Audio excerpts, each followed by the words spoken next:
Hey everybody, this time we're going to go through the best case scenario for the Democrats in the US Senate. This is not at all the final prediction. This is just the best reasonable case scenario if something resembling a blue wave develops. That means Democrats have a great night. A lot of the late breakers, independents move in their direction. And even though Republicans have some strong early turnout numbers, this is going to assume that on election day, Democrats have been waiting to turn out. And in this, they turn out in big numbers. So I think this is unlikely. And I know every time I do one of these videos, there's always going to be a few comments where people say there's no chance this would or would not happen. How can I have that state rated as that? We obviously don't have to have the same maps. They might be similar, but we've all got some different expectations. So let's start putting in the obvious safe states. And these would be expected to hit a 10 or more point margin. So for the Democrats that are already going to get their usual safe states, the West Coast, New Mexico, Minnesota, and then the East Coast. Most of these are going to be safe on a regular night. On a good night for the Dems, most of these would be over 15-point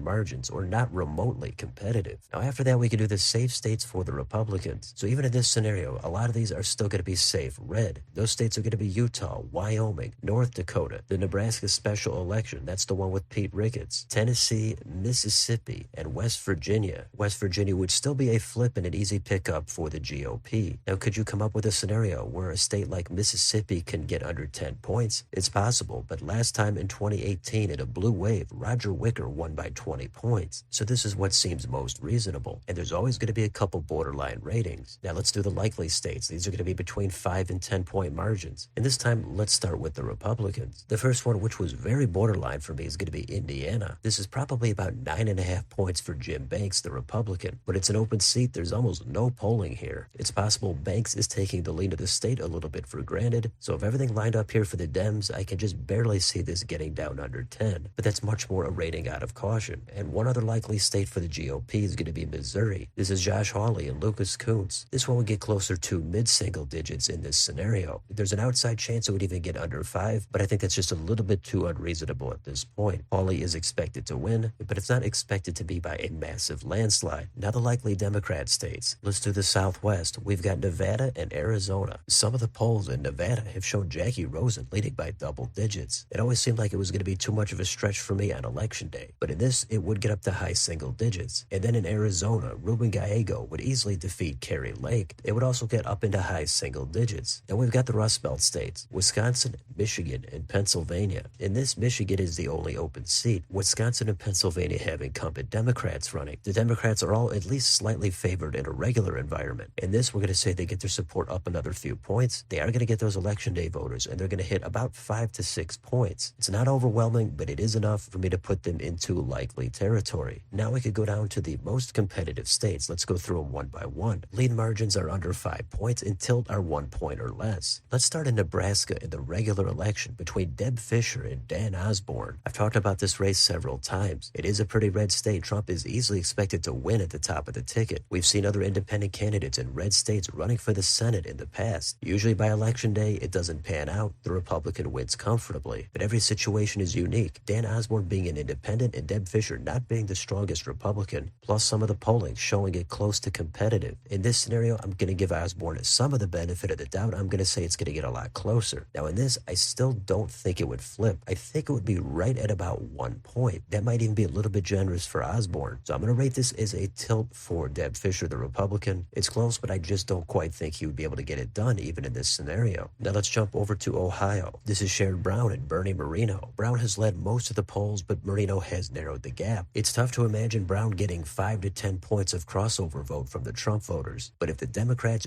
do have a great night and everything lines up for him, I do think Sherrod Brown would be able to hold this seat. I don't think it would be convincing, but in this, I'm going to say it's about 2 to 3 points. So that's enough for this state to get a lead rating. Now we can do Montana. This is Tester and Sheehy. And Sheehy has led the polling, but this is a tricky state. Tester is going to get a lot of crossover vote, but he's going to need a lot more. I think he's unlikely to hang on at this point. But in this scenario, again, we're going to say the late breakers come home to Tester. He gets that election day surge, and he's able to just barely hold on by about a half a point. So it's close, but he's going to get it with a tilt rating. Then let's go down to Florida. This entire election, I've thought Rick Scott is not that strong of a candidate, but he has won some very narrow races in the past. The early vote returns for the Republicans so far has seemed pretty great. So I do think even in this scenario, it would get a lot closer, but Rick Scott would still hold on. He's going to get it with a tilt, maybe even go up to a lean margin, but I'm going to keep it at a tilt. And finally, the last last state is Texas, and this was the hardest call for me. I went back and forth on it a couple of times so I can see putting it in either column. The polling is not everything, but as we got closer to election day, it's not overwhelming for Ted Cruz. But it's tough to imagine Allred actually being able to seal the deal here. So in this, we're going to say the suburbs continue to move left. Ted Cruz's likability does not pan out in the Rio Grande Valley, and it hurts him in the cities. And Allred is going to get a surge here on election day. Even though Trump is expected to outperform Cruz, would that be enough to flip the state? Well, I think Cruz is going to run behind Donald Trump at the top of the ticket, at least by a couple of points. So as I said, I went back and forth, but since I'm not going to do toss-ups, we'll say the trends of this state continue just enough to put Allred over the top. We'll say he gets it by about 0.1%. So that means we're going to have to color Texas blue. But again, this is an unlikely blue wave type of scenario. So the final total in this is 51 Democrats, 49 Republicans. Of course, we will take a look at the best case scenario for the Republicans in a future video, probably tomorrow. So this, I think, would be the top of the mountain, reasonable scenario for the Dems. They would make it close in Nebraska and Florida, but not quite pull it off. They would arguably just barely be able to hold on in Montana and Ohio, and arguably just slightly flip the Lone Star State. And they would also have comfortable wins in the Southwest and the Rust Belt states. There's always going to be a couple people that freak out at a scenario like this. If you find this scenario completely impossible and unacceptable, there's not much I can do for you. This is just what I think, but I would imagine you're not going to be too far off from most, if not all of these ratings. So again, and not at all the final prediction, we'll take a look at the Republicans coming up, but let me know in the comments, what do you think about this best case scenario for the Democrats? Did I get every one of these right, or do you think I'm off on 5 or 6 of these states? Let me know down below on your way out. Don't forget to like, share, and subscribe. Enjoy it if you'd like to support the channel. Thanks for watching, and I'll see you next time.